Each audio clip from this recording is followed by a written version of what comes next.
சங்கிகளை விட பல மடங்கு மோசமா இருக்கிறாங்க தாவேகாவுடைய நண்பா நண்பீஸ். பாருங்க, ஆட்சி அமைச்சு 4 நாள் தான் ஆகுது. ஆனா அதுக்குள்ள சோசியல் மீடியால எவ்வளவு ஃபேக் நியூஸ் பரப்பிட்டு இருக்காங்க அப்படிங்கறத இந்த காணொளியில ரொம்ப தெளிவா பஸ்ட் பண்ணி வெளிப்படுத்தி இருக்கிறாங்க.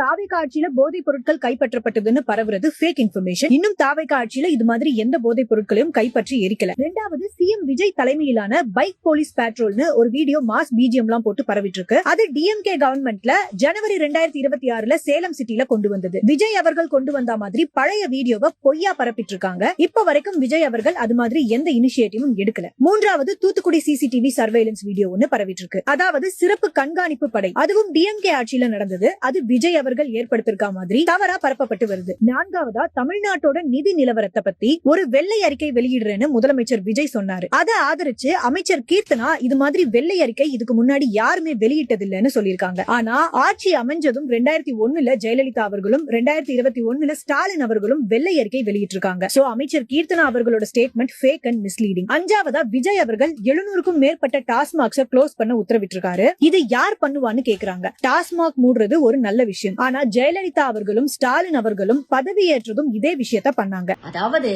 4 நாள்லயே இவ்ளோ பொய் செய்திகள் பரப்ப முடியுதுன்னா இன்னும் 5 வருஷத்துக்கு இவங்க பரப்பக்கூடிய பொய் செய்தியை வெளிப்படுத்துறதுக்கே தனியா ஒரு டாஸ்க் போர்ஸ எதிர்கட்சியான திமுக அமைக்கணும் போல் இருக்கே அப்படிங்கிற அளவுக்கு ஒரு பீதியை ஏற்படுத்துகிறது.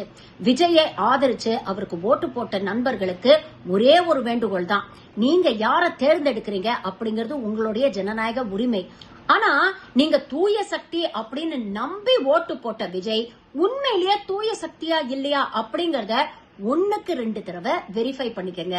வாட்ஸ்அப் யூனிவர்சிட்டியில வர செய்திகளை எப்படி நம்ப கூடாதோ அதே மாதிரிதான் இன்ஸ்டா யூனிவர்சிட்டியில வரக்கூடிய செய்திகளையும் நம்ப கூடாது. சங்கியும் இவங்களும் ஒண்ணு. இன்ஃபேக்ட் சங்கிகளை விட இவங்க ஒரு படி மேல. அதனால உஷாரா இருந்தீங்கன்னா உங்களுக்கு நல்லது.